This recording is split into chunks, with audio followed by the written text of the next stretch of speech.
Hello to everyone already in the room. Microphone check, audio check. All right, if anyone can't hear me, please just check that your speakers and microphone are actually turned on. Then again, if you can't hear me, how do you know I just said that?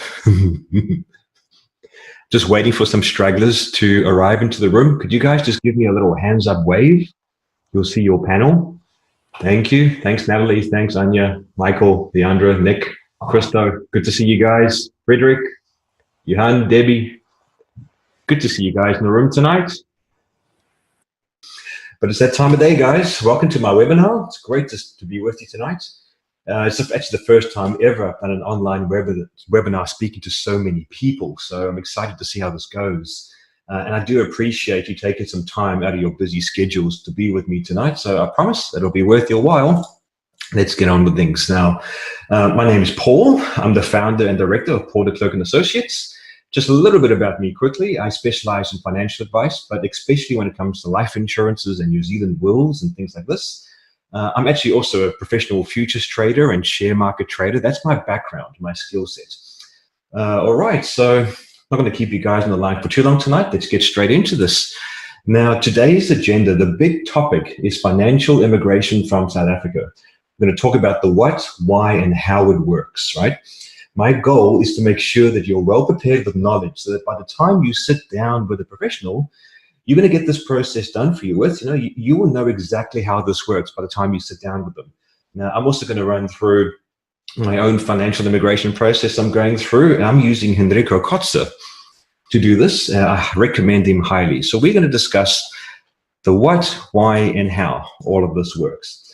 Now, the information that I'm giving tonight is based on many sources that I have. So while I don't do financial immigration personally for clients, the information I'm giving you tonight is given to me on very good authority. And my job is to try to make it as easy as possible for you guys to understand how it works, because it can be a little bit complex. Now, the other thing that I would just very quickly touch on tonight is how to save 20% on your life insurance premiums in New Zealand. This is a really awesome structure hack, a trick that I want to show you guys. So except for my clients that are logged in tonight, of course, you're already enjoying all of these savings. But here, I wanted to show you the options about how that works, that when you sit down with your insurance advisor, you'll be wisened up on the structure hack and you can ask them how that works. So you don't have to use me as your insurance guy, of course, but if you don't have a trusted insurance advisor, I'll be very grateful to help you out and save you money in the process there. All right, moving on. Now, financial immigration explained. Let's first get into the what financial immigration is, right? It is a formal process whereby the South African Revenue Service, I'll just call them SARS from now, where they no longer see you as a resident of South Africa for exchange control purposes. Now, financial immigration, it ends your financial affairs within South Africa. And most people that I meet, the migrants, when they immigrate from the country, they immigrate physically, but they've not recorded their financial immigration, which is a very important thing. There is a difference. Now, a quick frequently asked question, if I financially immigrate, do I lose my South African citizenship and passport? The answer is no. No, you don't. It's a different process. You are financially immigrating. You're not giving up your South African citizenship or passport. Pretty easy so far, right? Now, financial immigration benefits, the why. Why do people do this? And there's numerous ones out there. Now, probably the number one reason is you can cash in your South African retirement annuities early and then move the money across to New Zealand. A lot of people have got a lot of money tied up in retirement annuities there in South Africa, so it becomes very helpful as part of your migration process to have access to that cash. It funds a lot of people. Now, even if you are under 55 years old, yes, you can surrender your retirement annuities early and have the monies paid out to you. So that's a big one right there. The second one, though, is being able to access an inheritance from South Africa, which describes a lot of people. You come here and you no longer have a green ID book because maybe you're not a citizen anymore or whatever. But few people realize you cannot actually open a bank account in South Africa if you don't have your ID book anymore, right? Now, if you now live in New Zealand and you're entitled to an inheritance from South Africa, then receiving the payout from this inheritance, that can become very problematic. Now, the bank that is involved as the executor of the estate, they will almost always require you to complete financial immigration before they agree to pay out the money to you. So there's the first two. The third one is you can actually avoid any future tax on your foreign income. And now this is one that's got a lot of people very concerned, because you might have heard a lot of talk about the new plan by SARS to start taxing income earned by South Africans living and working overseas. And what we know so far is that you will not have to pay any income tax to SARS if you earn under 1 million rand in overseas income. In my opinion, though, there's nothing stopping them from changing that threshold and bringing it down. We'll see what happens. But at the moment, it's at 1 million rands.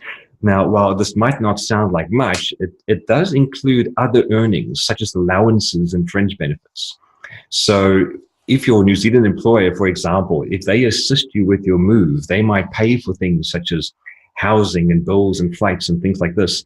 Then you can reach that $1 million threshold more easily than you think. Now, the best way to avoid having to pay any further taxes to SARS, now that you live in New Zealand, is the financial immigration process. Now, another frequently asked question for you. If I am now a New Zealand citizen and I'm not a South African citizen, could SARS still tax me? There's a lot of people out there. I've got a lot of emails saying, Paul, I'm not so worried about financial immigration. I'm a New Zealand citizen now. I'm not a dual citizen, so I don't think they'll touch me. And that's a big, the authorities have told me, and the people in the know have told me that even if you're now a New Zealand citizen, you've not actually done your financial immigration and cleaned up your financial affairs in New Zealand, SARS can actually still tax you. And remember, there is a reciprocal agreement between New Zealand and South Africa where they can share information. So just the same as doing your financial immigration doesn't mean that you lose your South African citizenship. In the same vein, just getting your New Zealand citizenship or losing your South African citizenship, that doesn't mean that you've now financially emigrated from SARS, right? So that's a big one there. And bonus frequently asked question is, if you don't earn $1 million a year, why should you bother? I alluded to this one earlier.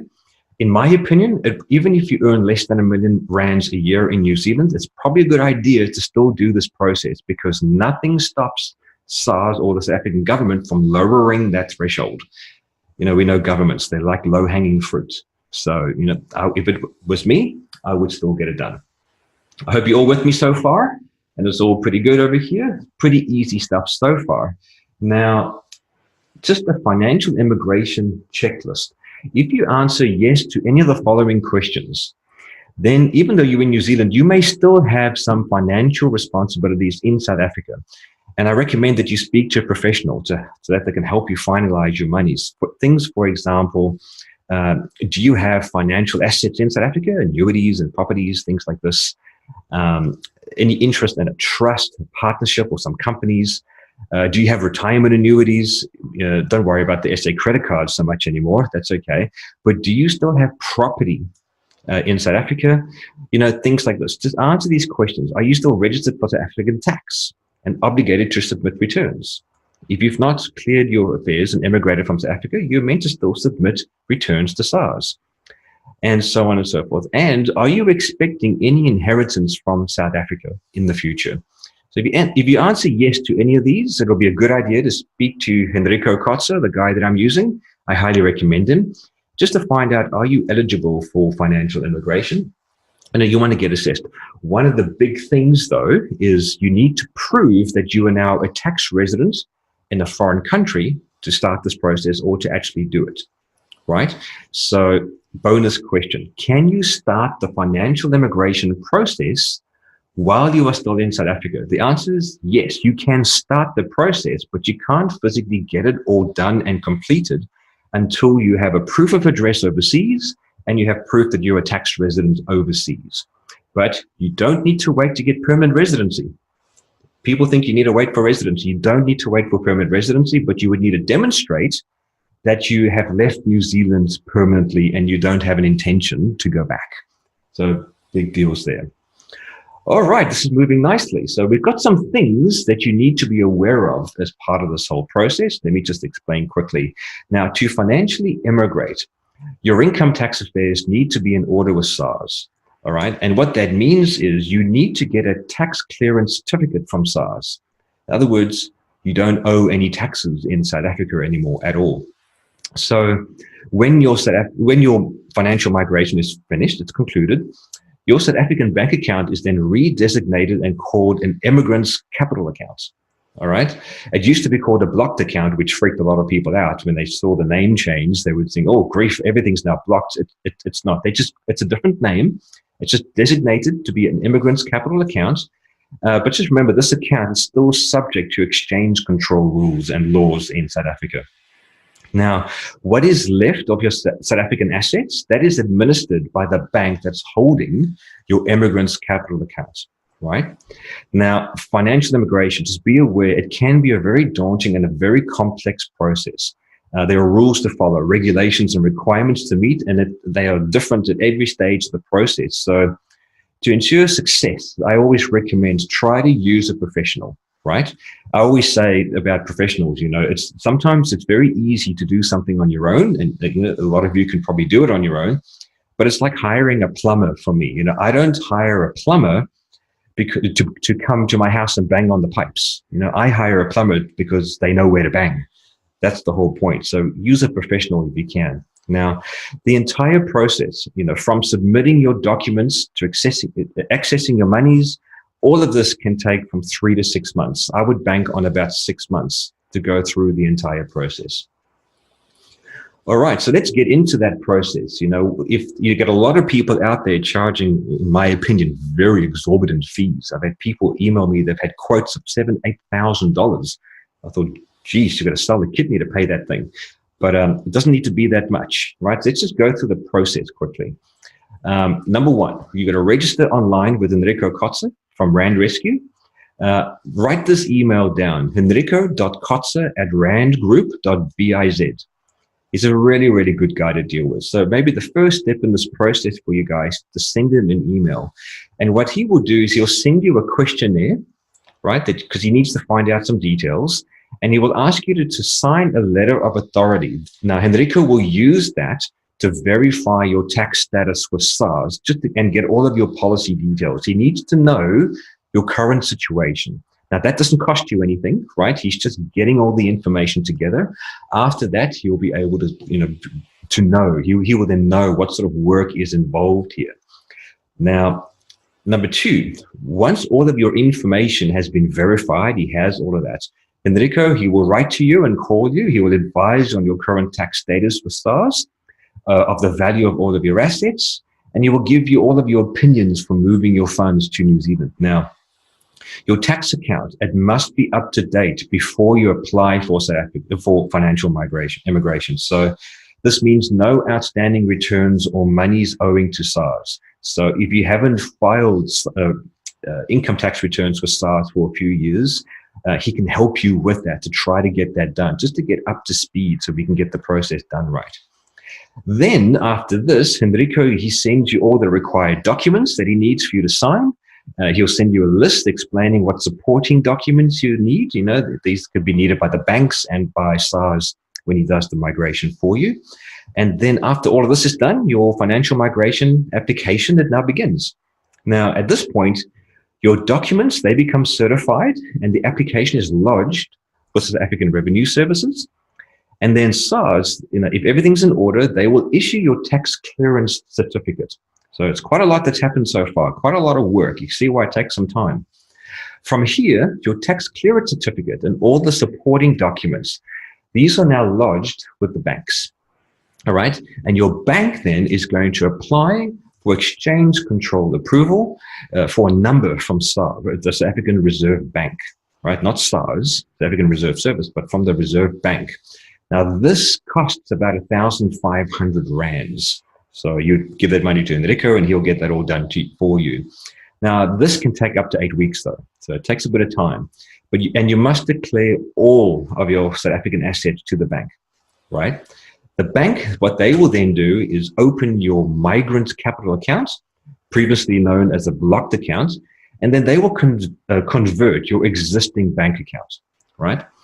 Now, after this is done, it carries on going. Once your immigrant capital account is open and your exchange control approval number has been received, Henrico, he sends you the surrender forms that you would need to complete, and this is then lodged with your assurers. So everything gets neatly done. Your assurers then, they will apply for a tax directive with SARS, and then once this tax directive is issued, your assurers, they pay the funds into your migrant capital accounts, and we're off to the races. And it's pretty easy if you think of it this way in terms of how I'm describing it, but this is a lot of work. And I'm not going to go into the details of each point here because we'll be here all night. It is a specialized job and it can take a very long time if you don't know what you're doing. And if something is wrong, it just slows the whole process down if something has been filled out incorrectly. All right. Now, the costs with Henrico to do this, the price he's mentioned to me, it starts at about $1,495. And Henrico then would quote you based on your particular circumstances from there. So, for example, if you have a straight person with, everything's done and dusted, you've got no certificates or you've got no monies to sort out, it's very easy process. It should be about $1,495. And then it's not going to be per person either, because if you're married, not partners though, or but you're married with the same name, then there would be discounts involved. It's not going to be $1,495 per person. You can do it as a joint application to try to get everything through. So I hope you guys remembered that email address. Just flick me an email later on if you need his number again. Happy to give you through, and his email address. So that is now all about financial immigrations, the things that you need to know. It's a very involved process. There's a lot of really, really good reasons to do it. A lot of people are doing it these days. So that even though, by the way, you don't need to fork out the money up front either. If you've got thousands of dollars sitting in, for example, a retirement annuity, you can use those funds to get this process done. Right? So it's not like it needs to be cash out of your pocket up front that you need to sign a check today to get that all done. So I hope that's all making sense, right? Like I said, it doesn't need to be too long of an appointment tonight, but I wanted to get that sorted because it's a very important thing. And I'm currently going through the exact same process myself. And I hope that this information is now going to help you to have discussions with Enrico or whoever you choose to get this process done for you. If you have any questions for me, just flick me an email as well, and I'm happy to direct you on. Now, I just quickly want to talk about your New Zealand will, because a lot of you out there, you've made some sacrifices now to bring the family to New Zealand, and that's been the whole point, is that it's the kids and the family trying to make the future for yourself. But doing your will is one of the most important things that you can do here in New Zealand. So quite rightly, we run out there, we get the kids settled in school, we start our work, we open our bank accounts. You're probably with the bank, they ask you, do you want to do some life insurance? So, yeah, let's tack on some life insurance there. It makes sense to get it done quickly. But I'm yet to meet anyone, except you're one of my clients, I'm yet to meet anyone that actually has taken the bulls by the horns and done their New Zealand will. They don't think about it, or they don't know how to do it. Now, the risks of death or getting sick, now that you've moved countries, that hasn't changed. You have the same risks out there, but the stakes are much, much higher, because if you die or get sick, we need to make sure that your New Zealand will and your life insurances work together. They're going to protect your surviving spouse and your child financially now that your income is gone. And just remember that until you get residency, then it's a particularly vulnerable phase for the family, because if you died without residency, your children don't have residency either. So we need to know who's going to be the guardian of these children. When the authorities turn up and they pick up the child, what do we do with this child? Can the child remain in New Zealand? Well, they're not New Zealand residents, so it becomes a mess. We need to do your wills. Now, most New Zealand wills, it's a one-page document, and all it needs to state is 3 quick basic things, right? Number 1, do you want to be cremated or buried? So most people just say cremated because it's a lot cheaper and quicker and all of these things. Right? Now, the second one is who is going to get all of the money, which is typically mum will leave it to dad, dad will leave it to mum. If both of you were to die, then your children need to get access to that money. You're going to leave it for their benefit, right? But number 3, this is now the big one for most of us migrants. Who is going to raise your child for you if you were to die? right? Give them the life that you had risked so much for to get them over here, right? Now, we want to get money into the guardian's hands to do that job, because asking somebody to raise your child for you, that's one thing. But asking them to do that on their own salary, that's a deal breaker for a lot of people. Simply because they might have 2 little or 3 little Smurfs of their own, so the income starts to spread very, very thin. If we don't give them some financial support, so the kids will be raised right. Now, I use Perpetual Guardian. They do the wills for all of my clients. They are actually over 130 years old. And what happens these days is I'm making an offer that if I can do your life insurances for you to put money into your will for your children's benefit, then I will pay Perpetual Guardian to do this will for you. It's a great deal that I've got going on at the moment. So while the will is not free, it's being done by the best people in the country. It's not free to me, but it will be free to you. I will do that as a thank you. And I'm going to be doing another webinar about that on the 6th of June, just giving more details about this. So I hope everyone's with me so far. But if you're going to start calculating your worth and figuring out, okay, how much money do I need to put into that will to make sure the kids will be okay, this is now a very big topic as well. And it's all about calculating what your worth is. Because if you die tomorrow, the problem is that the income dies with you, which is especially problematic if you're the sole breadwinner in the house, right? And you've brought your whole family overseas to a new country, right? So if we're going to work out what you're financially worth, we need to work out then how much money are you going to earn during your working life, right? It's a very, very big topic, this. And it's actually very easy to figure out. It's like if you're going to go buy a car tomorrow, you're going to insure your car, replacement value. The first thing they're going to ask you is, what's it worth?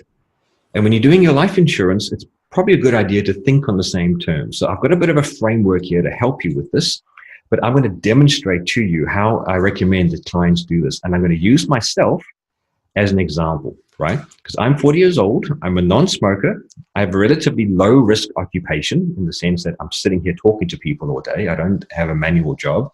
Let's assume that I earn about $80,000 a year and I don't have very big debts, things like a mortgage. I'm not trying to pay off a house, right? Big, so all I'm trying to protect is my income for my family. That is what I'm trying to protect, not to pay off debt.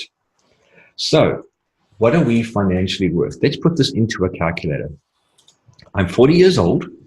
Now, if I'm 40 years old, that means sadly, I've got 25 years left until the big R, until I retire. That's assuming, though, that I don't die and that I don't get sick. And I can use all of those years to its maximum potential. And so I said, let's assume I earn $80,000 a year. Roughly speaking, I'm worth around $2 million. In other words, then, if I die tomorrow or I got seriously sick, that is the money that I'm missing out on for the family. And that's what's paying for the rent and the food and the fuel and the everything. The bills that would still be coming in after you died, those sorts of things will continue. Now, this is not the be all and end all. For example, I'm not assuming that this income increases. It will increase over time, right? So this is a worst case scenario. And it's also a gross figure. It's not a net figure. So, but again, I don't need to go through the trouble to work out the net figure after tax, just because I'm not trying to factor in that growth over time. But just in case you did, let's just say I'm going to earn 1% annual wage increase growth.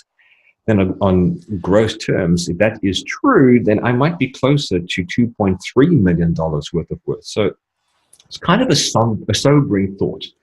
I'm not saying you need to get $2.3 million worth of life insurance, though, but you get the points. That's a framework for you. But now, I want you to be very wise out there about insurance companies. There's a trick to save a heck of a lot of money on this, right? And all of my clients are enjoying these savings now. And I went to the following insurance companies out there, and I asked for a straight $1 million worth of life insurance. I did this back in January, right? Now, I went to the companies out there that have been very widely recommended in all the Facebook groups. A lot of people out there, they go to AA or AMI or they talk about their banks, and on the Facebook support groups, they say, oh, just go to one of these companies and get your life insurance sorted. So this drives me crazy. because these are one of the most expensive places that you can go, right? So here are the premiums. The AA, for example, was $95 a month for me. AMI doesn't even do life insurance anymore. They pulled out completely. But half of the cover would have been $77 a month or $78 a month. So who knows what $1 million would have costed. And the banks are not faring a lot better. But now an insurance company that I have access to, Partners Life, you might have heard of them now because they're advertising in the media, got some adverts out. Look at that. For $1 million, $58 a month.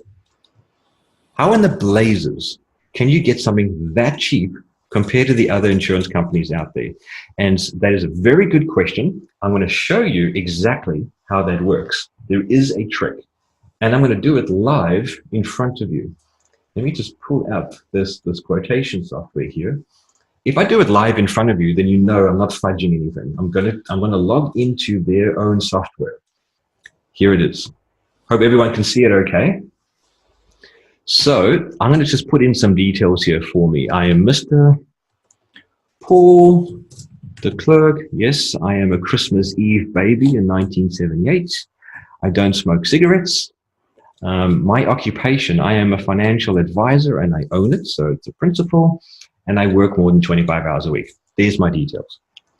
Now, let's add on some life insurance here. Now, what most brokers would do and what most people would do out there, they would go and they would give you a lump sum life insurance policy. We'll figure out what are you worth, and we'll make sure that that money will pay out if you were to die. Now, here's the thing. If you did a lump sum upfront payout of $1 million, that would be, call it $73 a month. Let's just round it up to a round figure. Now, I know $1 million, that's actually it's not a lot of money in today's world in New Zealand.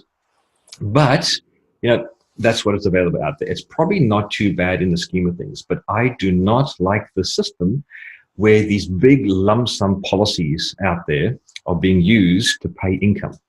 And that's what we're trying to do. We're not trying to make the family rich. We're not trying to pay off debts like a mortgage, things like that. No, we're trying to protect the income. So there is another way. Remember, $73 a month. Look at this as a neat trick. I'm going to take that 1 million, I'm going to dial it right down to about a quarter of that. So if I die tomorrow, my wife can use that money for certain things. For example, she can pay for my funeral, right? Take $15,000 or $20,000 and give me a nice send-off. She can pay off some little debts, like we've got some vehicle debt, and they're paying off some cars and credit cards and things like this. Flights to South Africa, that can be a big deal for a lot of people. You know, if they die, they want to go visit family. The survivors want to go see family and be okay. And a big one for some people as well, they want to use money to have a deposit on a house, right? So you get the point that this money can be used for a whole lot of things like that. But then what does the family live on after that? What's going to pay out the income?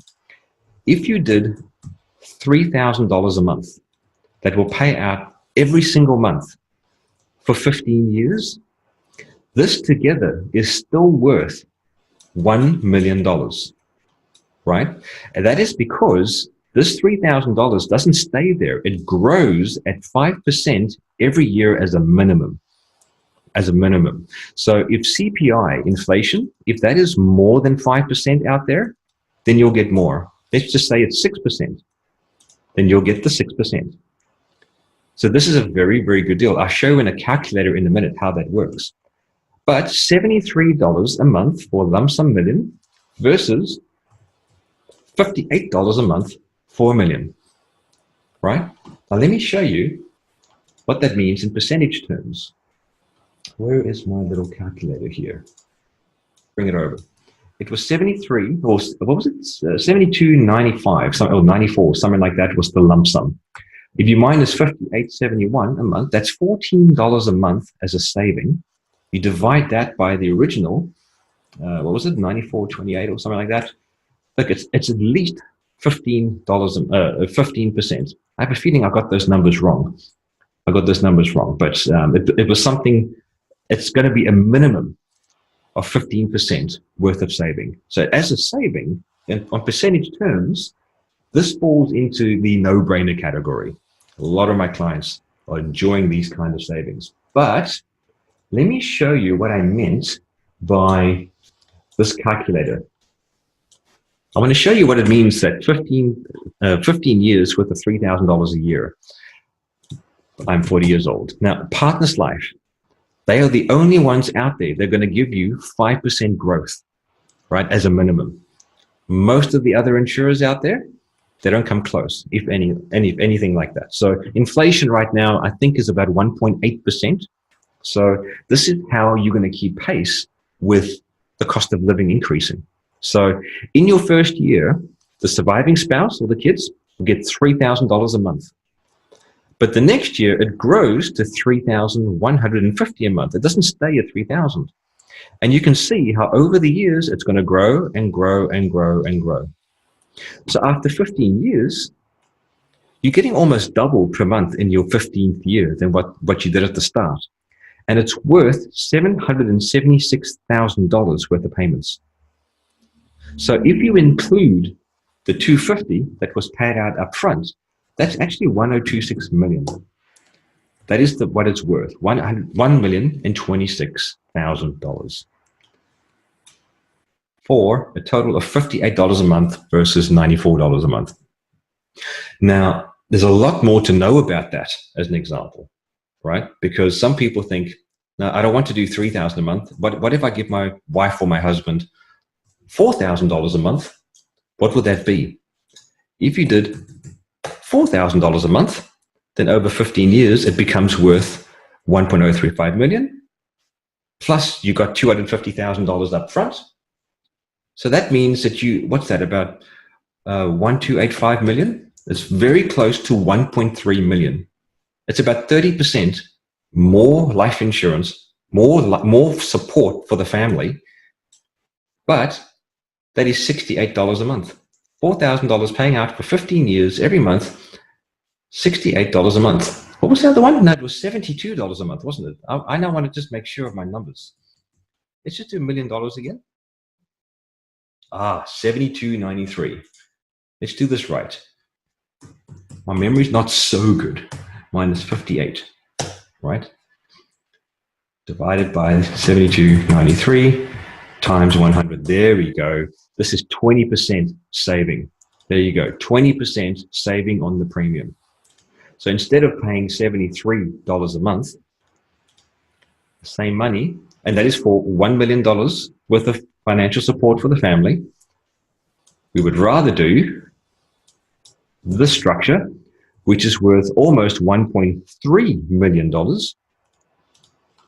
And it's not 73 a month, it's 68. It's still cheaper. It's still cheaper than a lump sum million.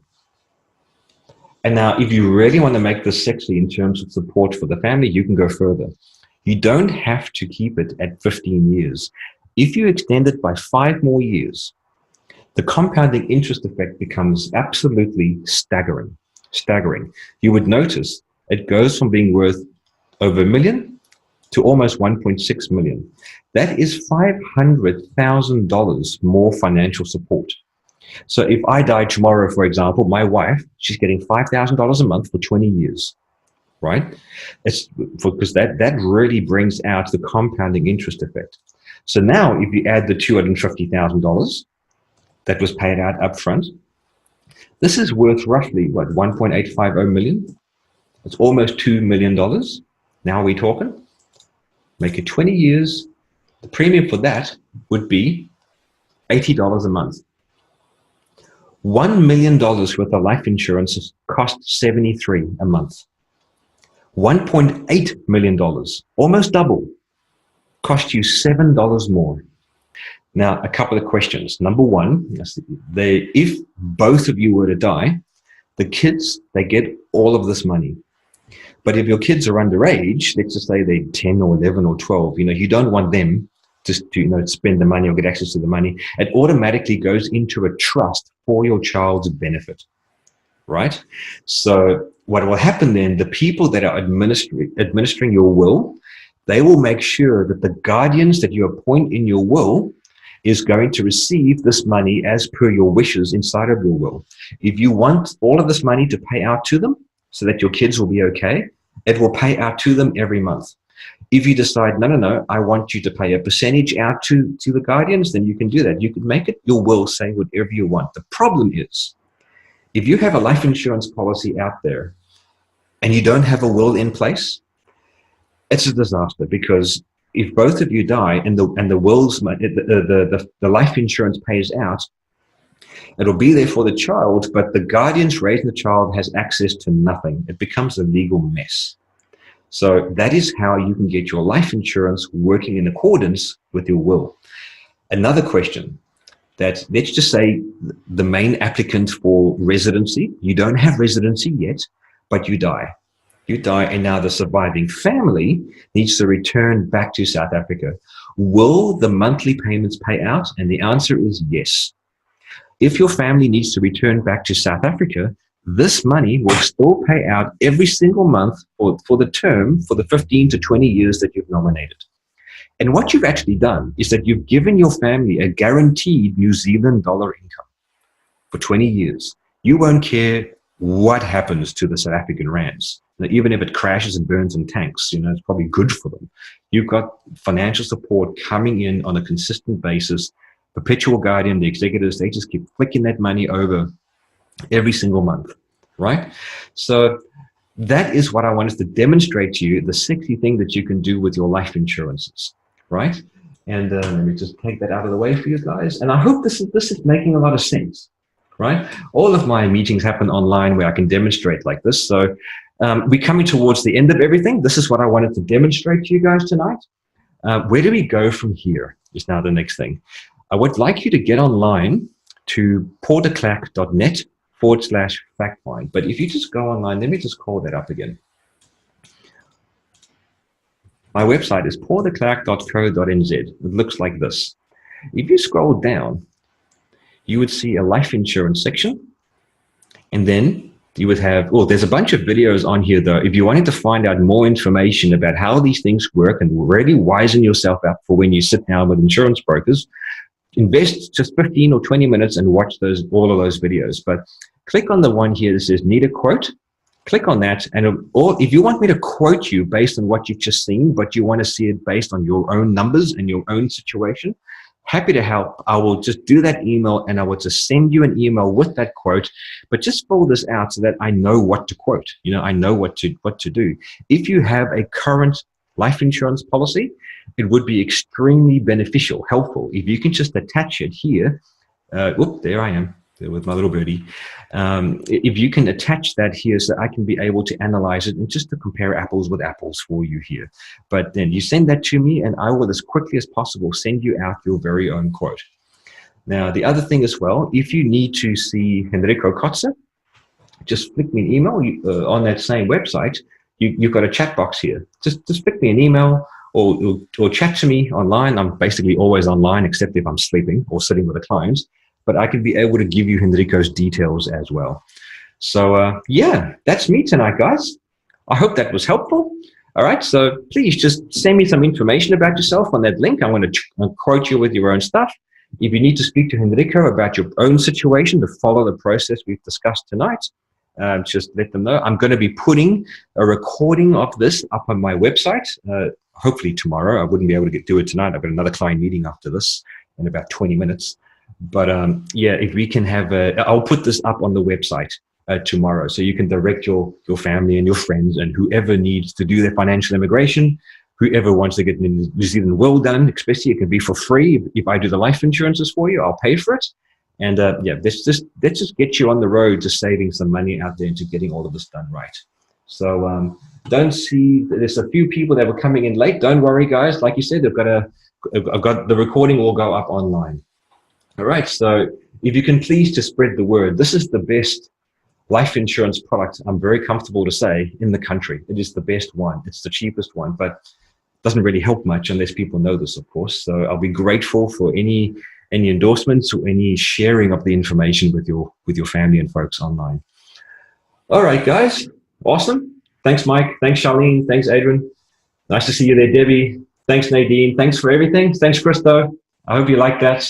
So yeah, I'll chat to you guys really soon. Looking forward to seeing your one-on-one emails come. And if you need to see me again, we do one-on-one meetings like this, and we'll actually see each other. I'll bring me across. There I am on the screen. Hello, everyone. That was me. And I'll stop my screen share. There I am with my hoodie, talking all comfortable tonight. You might recognize the background with my other videos that I put online, but that'll be me tonight, guys. God bless. Chat to you soon. Thanks for listening.